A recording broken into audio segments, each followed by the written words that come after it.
Antes de comenzar, comenta aquí abajo desde qué ciudad o país estás viendo esta historia. Aprovecha y dale me gusta. Eso ayuda mucho al canal a seguir trayendo relatos que realmente nos hacen reflexionar. Y si aún no estás suscrito, suscríbete ahora para no perderte ninguna historia como esta. ¡Vamos allá! Era una mañana cualquiera de lunes en Richmond, en el estado de Virginia, y el cielo nublado parecía un recuerdo suspendido de días más duros. John McTavish, de 78 años, se despertó temprano aquel 12 de marzo, como lo hacía cada año en la misma fecha. Se puso su vieja chaqueta de sarga verde oliva, la que guardaba desde los años 70, con los puños ya desgastados y una costura torcida en el hombro izquierdo, hecha a mano por su difunta esposa cuando él regresó de Vietnam. En el lado izquierdo del pecho, sujeto con cuidado y precisión, llevaba el corazón púrpura, su única medalla visible, desgastada por el tiempo, pero aún reluciente bajo ciertos ángulos de luz. No era vanidad, era memoria. Ir a la zapatería del centro no tenía nada de especial. Solo necesitaba un par nuevo y cómodo para las caminatas que el médico le había recomendado. Pero para Mac ese día siempre cargaba un peso silencioso, y llevar la medalla era una forma de recordar, y de algún modo agradecer, a los que no regresaron. La tienda estaba en una esquina concurrida, entre un banco y una cafetería moderna con sillas excesivamente amarillas. Mac entró despacio, con la rigidez en la marcha de quien arrastra viejas dolencias en las rodillas y recuerdos aún más pesados en los hombros. El ambiente olía a cuero sintético y de un altavoz Bluetooth colgado del techo salía música pop a bajo volumen. Tras el mostrador, un joven delgado, con el cabello rubio platino y un piercing en la nariz, lo recibió con una mirada perezosa. No había más clientes en ese momento, solo ellos dos. Mac fue directo al grano, señaló un modelo en el escaparate y pidió la talla 42. El muchacho, sin embargo, parecía más interesado en la chaqueta del anciano que en los zapatos. Frunció el ceño, miró el corazón púrpura como si fuera un adorno de mercadillo y dijo con tono seco: «Señor, la política de la tienda no permite broches no autorizados. Eso tiene que quitárselo». Mac tardó un segundo en comprender lo que acababa de oír. El tono del joven no dejaba lugar a dudas. No era un malentendido, era puro desprecio. Aún con la mano apoyada en el mostrador, el viejo respiró hondo, intentando contener la respuesta que, 30 años antes, habría sido directa y mucho menos comedida.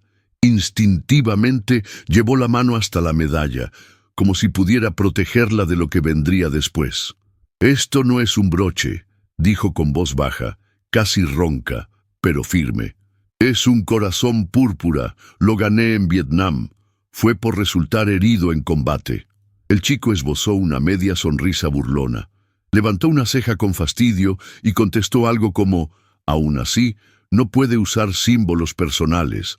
Las reglas son las reglas». Y entonces, en un gesto tan rápido como ofensivo, extendió los dedos y tiró con fuerza de la medalla, intentando arrancarla de la tela. El sonido del desgarro fue seco, breve, pero pareció resonar en toda la tienda. Mac echó el cuerpo hacia atrás, atónito. La medalla, aún sujeta por un pedazo de hilo, cayó al suelo con un sonido metálico casi imperceptible, pero para él fue como si hubieran arrojado al suelo a todos los hombres que vio morir en la selva. Se hizo un silencio incómodo. El joven se agachó, recogió la medalla con 2 dedos y la colocó sobre el mostrador, como quien devuelve una moneda vieja, sin pedir disculpas, sin mostrar ningún signo de respeto. Simplemente se volvió hacia el ordenador y preguntó, como si nada hubiera pasado, si la talla 42 era americana o europea. Mac no respondió. Se quedó inmóvil, mirando la medalla sola en el mostrador. No era solo un objeto lo que allí yacía. Era él, era su historia, era la memoria de sus amigos perdidos, de los gritos apagados en la espesura del helicóptero que nunca llegó. La humillación no estaba en el gesto físico, sino en el vacío con que se ejecutó. En ese momento no era un hombre con pasado, era solo un viejo ignorado por un mundo apurado. Y allí, en aquella tienda banal, entre zapatos en oferta y escaparates adornados con plástico, algo dentro de él se rompió. Sin montar escándalo, recogió la medalla con delicadeza, la guardó en el bolsillo de la chaqueta y en silencio sacó el móvil. No dudó. Buscó un nombre en la lista de contactos que no veía desde hacía tiempo. David. David McTavish era el tipo de hijo que siguió los pasos del padre sin nunca lograr caminar a su lado. Coronel de las Fuerzas Armadas, condecorado, respetado, con una carrera impecable, pero con un silencio incómodo entre él y John que duraba años. Entre los dos existía una distancia que no tenía que ver con la geografía. Eran los silencios en las cenas de Navidad, las llamadas que terminaban con frases demasiado formales, como si, en padre e hijo, cumplieran un protocolo y no mantuvieran un vínculo. Pero ese día, cuando el teléfono vibró en la sala de reuniones del cuartel, David vio el nombre Pops en la pantalla y supo, sin comprender del todo por qué, que no podía ignorarlo. Contestó sin dudar. Al otro lado, una voz firme pero baja. «Necesito que vengas aquí. Ahora». No hubo explicaciones ni preguntas. Salió de la sala, interrumpió su agenda y en menos de 20 minutos ya se dirigía a la tienda acompañado por 2 sargentos de confianza, hombres que conocían bien al coronel y sabían que, si los convocaba fuera de protocolo, había algo serio de por medio. Su llegada fue rápida y silenciosa. Nadie gritó, nadie marchó, pero su presencia se sintió como un cambio de temperatura. 3 hombres con uniforme oficial, de postura erguida y expresión impasible, cruzaron la puerta de cristal y fueron directamente donde John seguía parado, apoyado en una de las columnas junto al escaparate.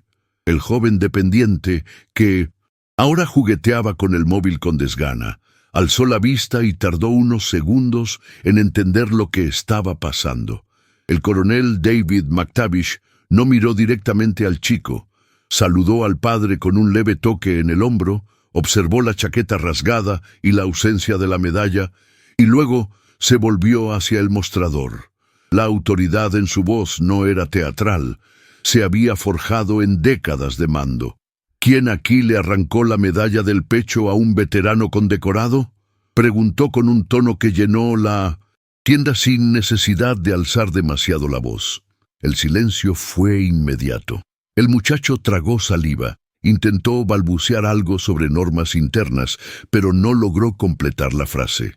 Por primera vez en todo el día, Mac no se sintió solo. La gerente apareció poco después, llamada por uno de los dependientes que observaba desde lejos con el móvil medio oculto en la mano. Llegó apresurada, intentando entender la escena. 3 militares uniformados, un anciano con la chaqueta rota y un empleado. Aterrorizado, al escuchar lo ocurrido, intentó suavizar la situación con frases ensayadas. «Ha sido un malentendido. Nuestro empleado es nuevo. Solo seguimos los protocolos de la empresa». Pero bastó un gesto del coronel para silenciarla. Él no quería rodeos. Le pidió que llamara al gerente regional o a quien fuera responsable de la política de la tienda, pues aquello no era un caso de cliente insatisfecho. «No se trata de zapatos, señora», dijo mirándola sin hostilidad pero con firmeza. «Se trata de respeto». Al oír la historia completa, los pocos clientes que entraban empezaron a percibir lo que sucedía y se quedaron en silencio, como si algo importante se estuviera resolviendo allí, aunque no supieran exactamente qué. Un hombre de traje, que tomaba café en la cafetería contigua, entró para ver qué pasaba. Al conocer los hechos, se quedó al fondo, con los brazos cruzados, observando sin decir palabra. Él también era veterano, pero no añadió nada.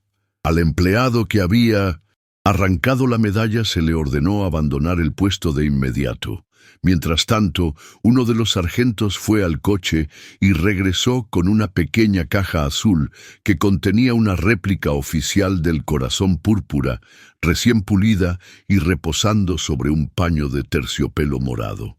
El coronel la entregó al padre con ambas manos, como devolviéndole algo que nunca debió haber sido quitado.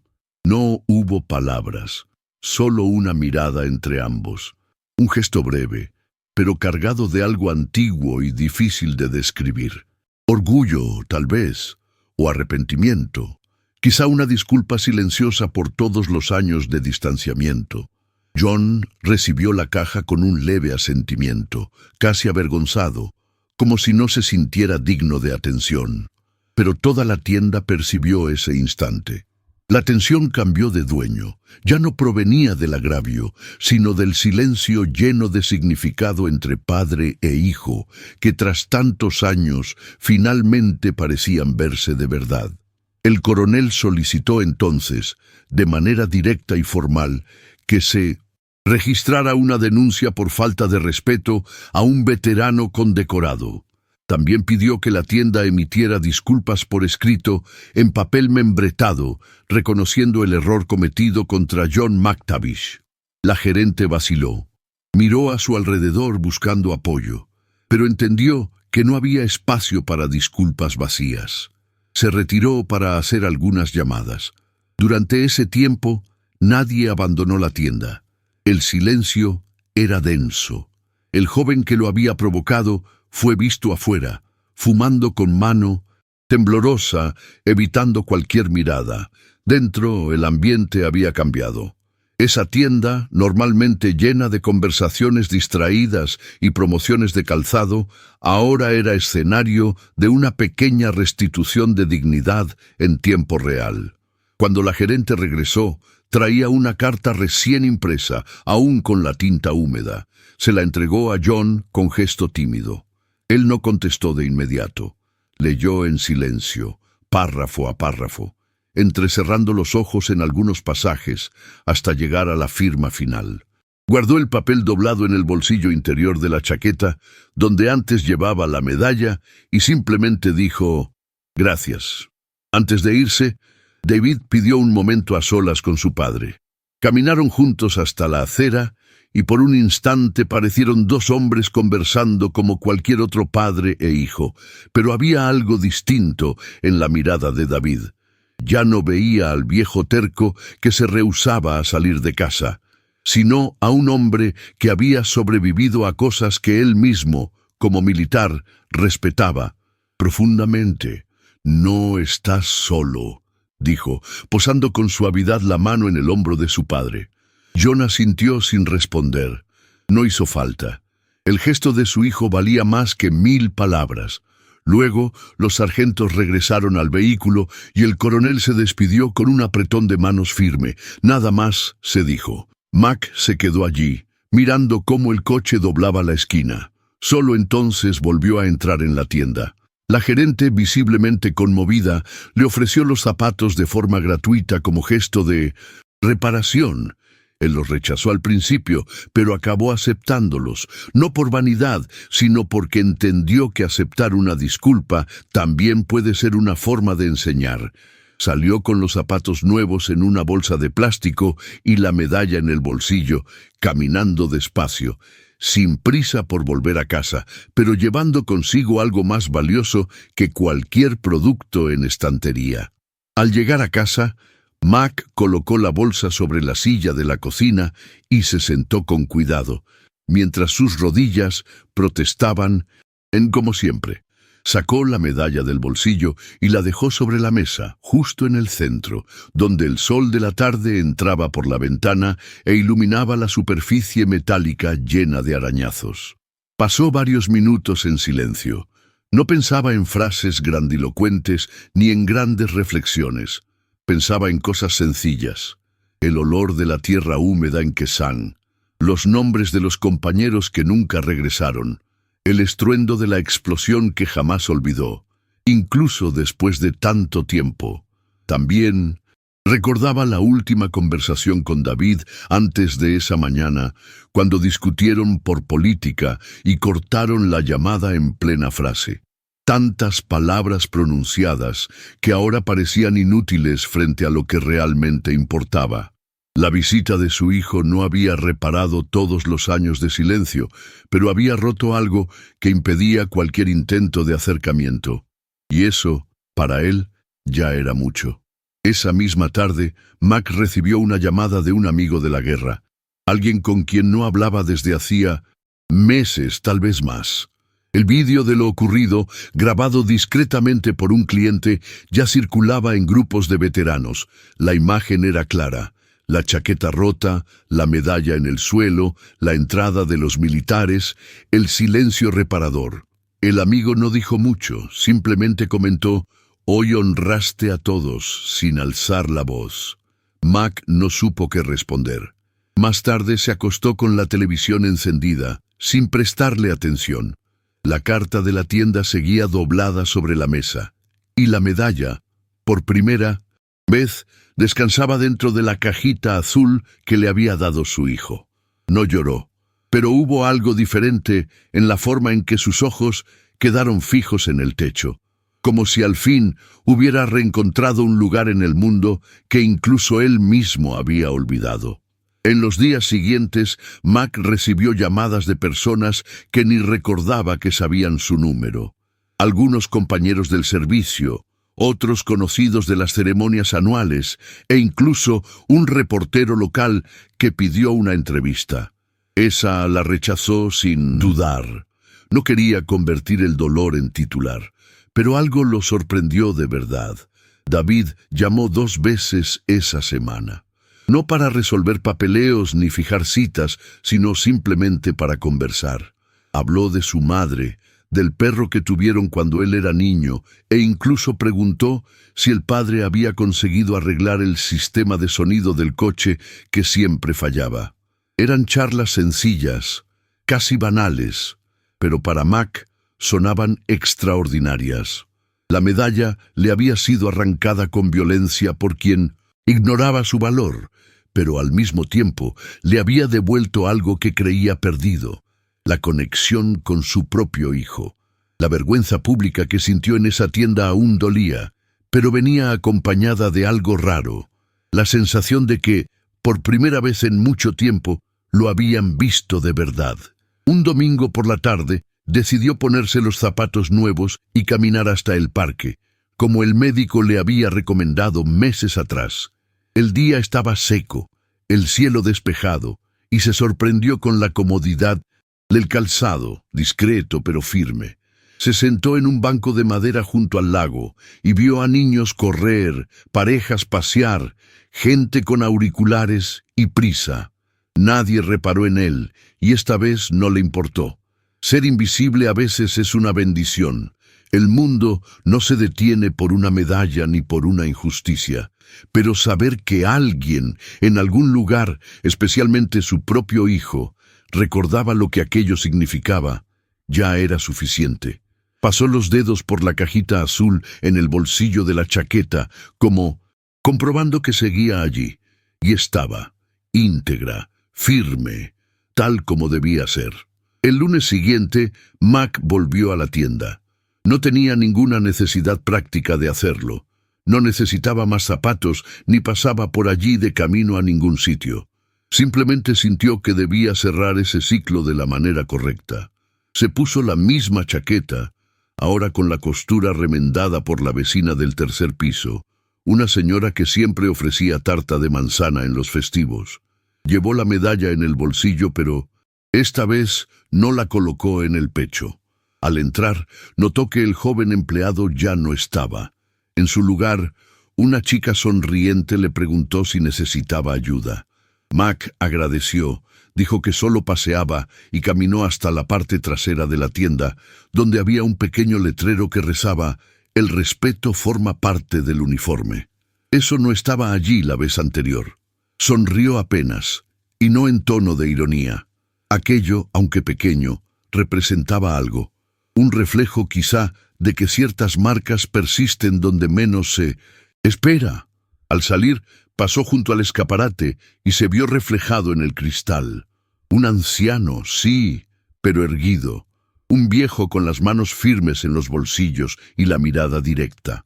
No era vanidad ni revancha, era dignidad, eso que no se pide, sino que se impone cuando has vivido lo suficiente para comprender su valor. Regresó a casa sin prisa. Saludó al portero por su nombre y se detuvo un instante a comentar el dibujo que la hija del vecino le mostraba orgullosa. Cosas sencillas, pero para él, ahora, todo tenía otra textura. Había menos peso en los hombros, o tal vez el peso era el mismo, pero por fin alguien lo ayudaba a llevarlo. La historia nunca salió en los grandes medios, más allá de los grupos de veteranos. Nadie escribió un artículo y nadie fue despedido con escándalo. Pero en cada círculo militar que vio el vídeo, en cada charla discreta entre señores con boina y memoria afilada, se contó la historia de Mac. No como una lección moral obvia, sino como un recordatorio. Los símbolos de sacrificio no son adornos, sino cicatrices visibles de aquello que muchos prefieren olvidar.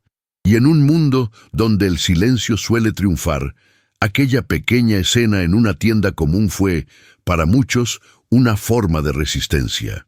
Discreta, pero real, como Mac siempre lo fue.